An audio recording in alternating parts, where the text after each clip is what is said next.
Salve pessoal, bem-vindos a mais uma aula de física. Hoje a gente vai continuar falando sobre o magnetismo. Na aula passada a gente falou um pouco sobre a história do magnetismo e hoje a gente vai fazer um resumo dos princípios básicos do magnetismo que surgem dessa história que a gente falou na aula passada. Então a gente vai falar desses princípios e no final eu quero acrescentar alguma coisa ainda sobre o campo magnético da Terra e dizer que nós só estamos vivos hoje porque existe esse campo magnético da Terra. Então não sai daí, eu já volto.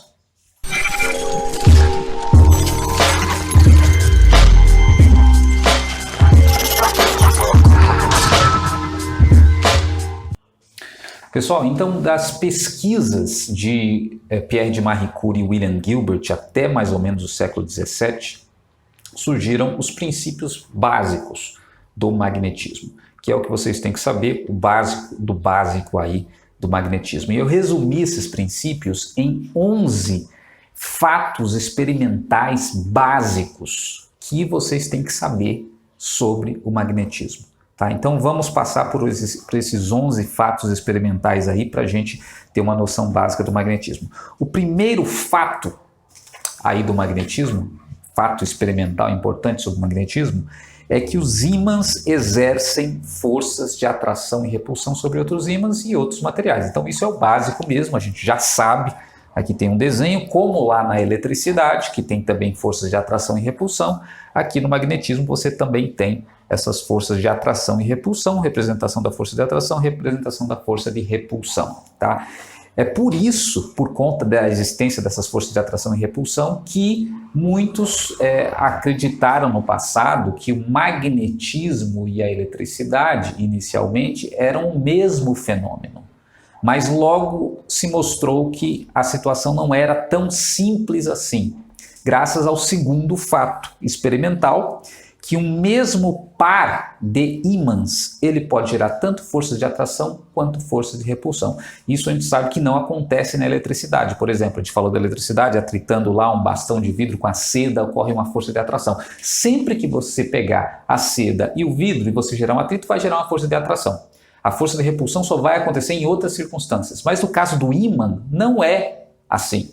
Você pode pegar sempre os mesmos dois pedaços de ímã, ou os mesmos dois ímãs, e você sempre pode conseguir com eles dois tanto força de atração quanto força de repulsão. Basta que você use a extremidade diferente do ímã. E vocês todos, a maioria de nós, já fez essa experiência, já brincou com um ímã, por exemplo, e sabe que, dependendo da posição que você usa ele, vai ter uma força de repulsão, dependendo da posição, vai ter uma força de atração. Então, é esse segundo fato sobre o magnetismo que fez essa diferenciação entre a eletricidade e o magnetismo como fenômenos distintos, além de outros, claro, mas esse aqui é um dos principais fatos aí que fez essa diferenciação. Tá? Então, segundo fato, primeiro fato, os ímãs exercem forças de atração e repulsão, o que deixa o fenômeno parecido com a eletricidade, mas o segundo fato, um mesmo par de ímãs pode gerar tanto uma força de repulsão quanto uma força de atração. Terceiro fato, assim, antes do terceiro fato, esse segundo fato, que mostra que os ímãs podem gerar força de atração ou repulsão dependendo da extremidade do ímã que você usa, levou à conclusão que os ímãs, todos os ímãs, têm dois polos diferentes, que é exatamente o que gera essa força de atração e repulsão. Então, esses polos foram convencionados como polo norte e polo sul. Por convenção, o polo norte é sempre o polo do ímã que é atraído para o polo norte da Terra. Tá? Essa própria nomenclatura de polo norte e polo sul foi feita em analogia com o planeta Terra, para ficar mais fácil lembrar, um método mnemônico. Então sempre o polo norte do ímã será aquele que é atraído para o polo norte da Terra, porque desde o início já sabia que a Terra tinha esse comportamento, ou existia esse comportamento magnético na Terra que levava as agulhas, como eu já falei para vocês, a serem direcionadas para o polo norte da Terra. Tá? Então, esse segundo fato das forças de atração e repulsão no ímã levou a esse conhecimento também que os ímãs têm sempre dois polos. Agora sim, terceiro fato, os polos magnéticos de um ímã são inseparáveis. Então veja, terceiro fato experimental, se você pegar um ímã e tentar quebrar ele no meio de forma a separar os polos norte e sul do ímã, você vai perceber que simplesmente não vai conseguir fazer isso. Por que não consegue? Porque toda vez que você quebrar um ímã, cada pedaço do ímã vai formar novos polos norte e sul. Então aqui o ímã foi quebrado, cada pedaço tem o seu polo norte e seu polo sul. Se você quebrar novamente esses pedaços, cada outro pedaço vai formar um polo norte e um polo sul também, assim sucessivamente. Então, interessantemente, você nunca consegue separar os polos norte e sul de um ímã. Nunca. Mesmo que você comece a quebrar em pedaços cada vez menores. Então, isso levou à hipótese que hoje é aceita, que todo ímã é formado por pequeníssimas partículas que têm polos norte e sul. Tá? Porque senão você chegava um momento que você conseguia separar os polos, mas você não consegue. Então, quer dizer, todos os ímãs são formados por partículas que têm polo norte e polo sul, que são chamadas de dipolos magnéticos e compõem a constituição de todos os ímãs. Então, esse é o terceiro fato aí que vocês têm que lembrar. Os polos magnéticos são inseparáveis, não tem como separar. Quarto fato, somente alguns materiais são atraídos pelos ímãs, não todos. Então, no caso da eletricidade, essa é uma das diferenças também com a eletricidade. Na eletricidade a gente viu que você pode perceber atração elétrica e repulsão elétrica em plástico, em borracha, em lã, em metais, em água, em qualquer coisa praticamente. Agora, no caso dos ímãs, não. Então, por exemplo, um ímã, que tem um pedaço de um ímã, por exemplo, a gente sabe, atrai o ferro. Agora, se eu pego aqui e tento atrair o ímã, eu percebo que não acontece nada. Então tem um monte de materiais que não é atraído pelo ímã. Né? Tem mais materiais, na verdade, que não são atraídos do que aqueles que são. Então, o giz, a madeira, o papel e tantos outros materiais. Então, via de regra, só mesmo os metais, alguns metais, são atraídos pelos ímãs. Então, esse é o quarto fato aí, que somente alguns materiais são atraídos pelos ímãs. E isso é diferente da eletricidade, naturalmente. Quinto fato agora, experimental aí sobre os ímãs. Alguns metais interagem mais fortemente com os ímãs do que outros. Alguns materiais e metais, né, interagem mais fortemente. Especialmente se percebe que esses três metais aqui, ferro, cobalto e níquel, eles interagem mais fortemente com os ímãs. Eles são atraídos com mais intensidade ou repelidos com mais intensidade. Então, esse é um fato importante. Enquanto que tem outros metais que interagem, mas interagem fracamente. Por exemplo, você pega o alumínio, tenta atrair um alumínio com ímã. Tenta atrair o ouro com ímã, a prata, você vai perceber que alguns nem são atraídos e outros são atraídos muito sutilmente, muito fracamente. E esses materiais são chamados de diamagnéticos e paramagnéticos, enquanto que esses que são mais atraídos, sofrem mais a ação dos ímãs, são chamados de ferromagnéticos. Então você já sabe, qualquer liga de ferro, cobalto, níquel, a mistura desses metais, vai ser um material que vai sofrer fortemente a influência dos ímãs. Então esse é o quinto fato. Alguns materiais interagem mais fortemente com os ímãs do que outros. Sexto fato. Os materiais que interagem com os ímãs podem se tornar magnéticos por um certo período de tempo ao ficarem expostos a esses ímãs. Isso mesmo. Esse é o fenômeno que a gente chama de imantação. Um material ferromagnético, via de regra, ele pode ficar magnetizado. Tá? Então, por exemplo, é fácil perceber isso. Então vamos pegar aqui. Aqui você tem um ferro, né? Uma chave de boca aqui que é de ferro, de aço, né? Ferro. Não é magnetizado naturalmente. Agora, se eu colocar ela em contato com o ímã, não só ela é atraída por um ímã, como o próprio ferro fica magnetizado. Então a gente pode ver aqui, por exemplo, esse parafuso é atraído pelo ímã, mas quando a chave está em contato com o ímã, você percebe que ela também fica magnética né? Fica imantada, a gente diz. Então ela começa a atrair outros objetos. E veja que essa imantação, ela continua. Eu posso tirar aqui o ímã e posso verificar aqui que tem uma certa atração. Veja.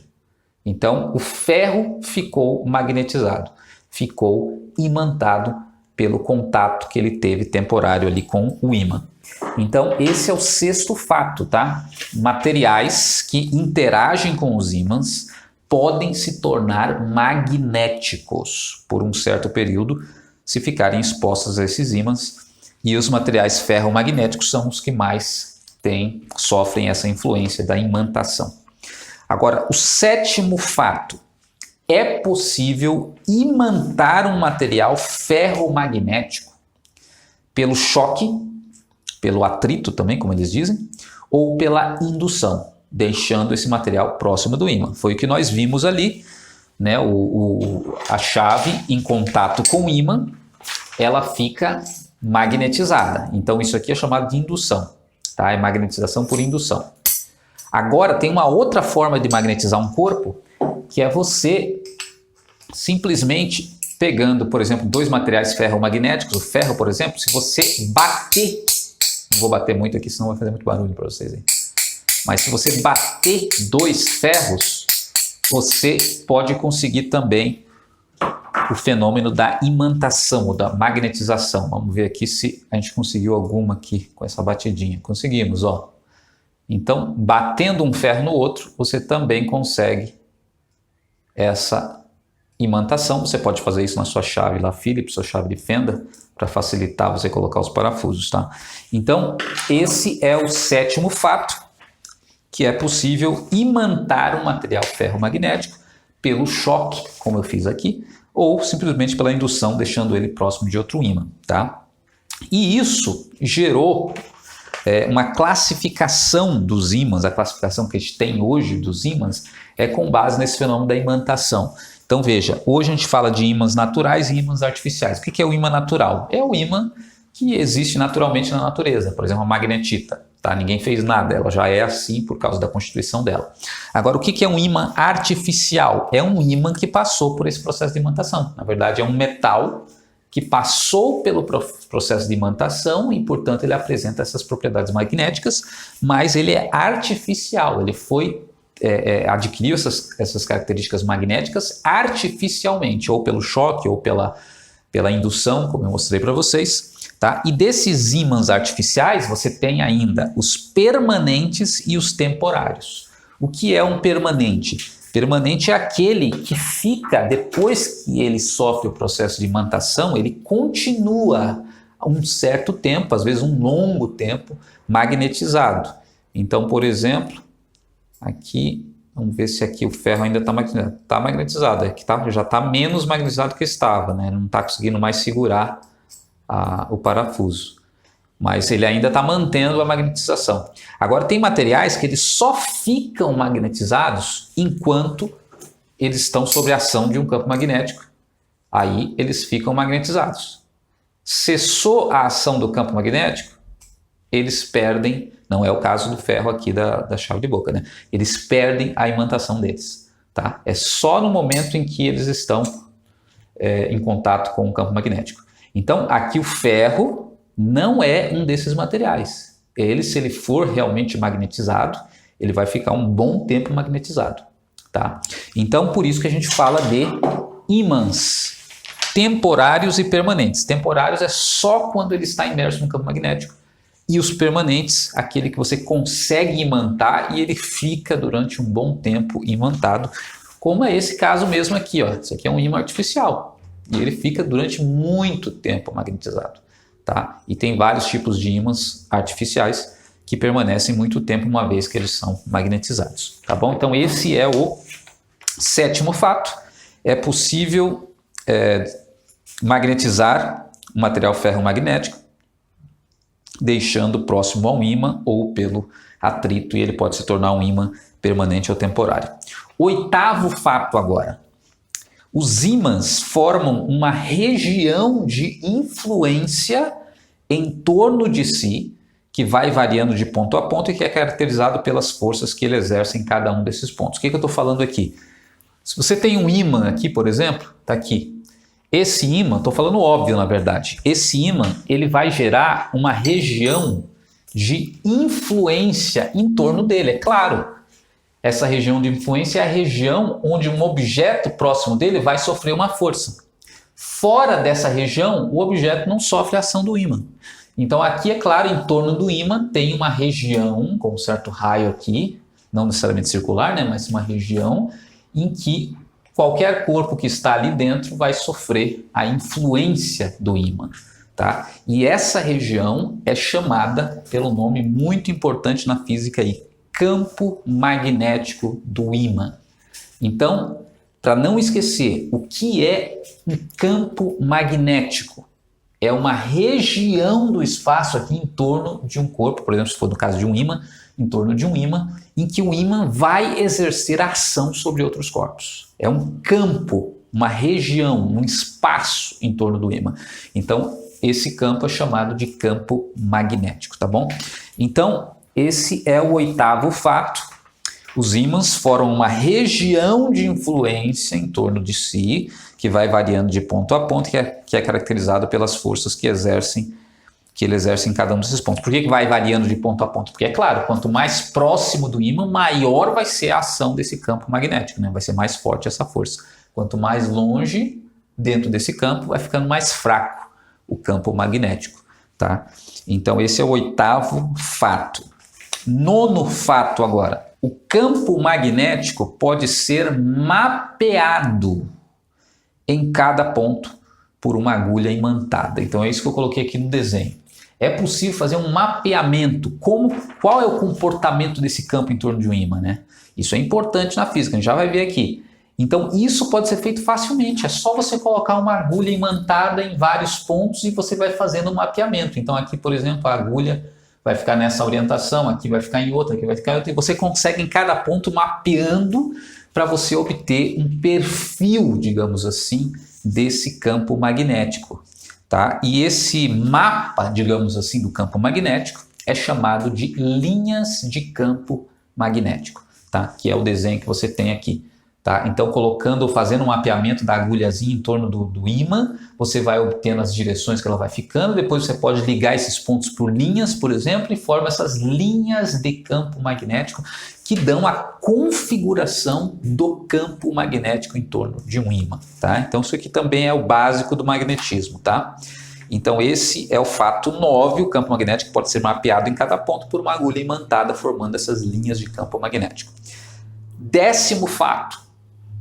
As linhas de campo magnético sempre vão do polo norte do ímã para o polo sul.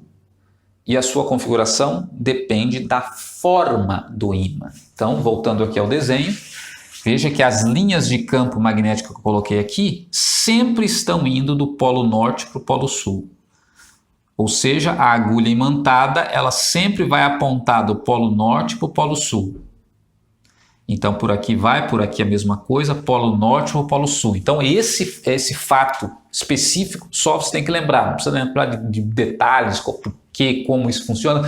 Lembra, as linhas de campo magnético sempre vão do polo norte ou polo sul. Tá bom? E aqui, por exemplo, você tem um ímã em forma de ferradura. Se você muda a forma do ímã, muda a configuração do campo magnético e, portanto, vai mudar as linhas de campo magnético. Então, veja aqui que as linhas indo do polo norte para o polo sul vai formar linhas retas aqui, um campo magnético uniforme que a gente chama. Então, veja que esse ímã em forma de ferradura é um ímã clássico, porque, na verdade, ele forma um campo magnético interessante, que é um campo magnético que, entre aqui os dois polos da ferradura, ele tem a mesma direção. E é um campo magnético que é uniforme, tem uma força constante que vai sempre na mesma direção. Então, por isso que a gente vê tanto esse ímã clássico em forma de ferradura, né? Nem sempre a gente acha para comprar esses ímãs, mas a gente vê sempre esse ímã clássico aí. Então, isso é o fato número 10. As linhas de campo magnético sempre vão do polo norte para o polo sul e a sua configuração depende da forma do ímã. Vai mudando a forma do ímã, vai mudando o campo magnético e as linhas de campo magnético.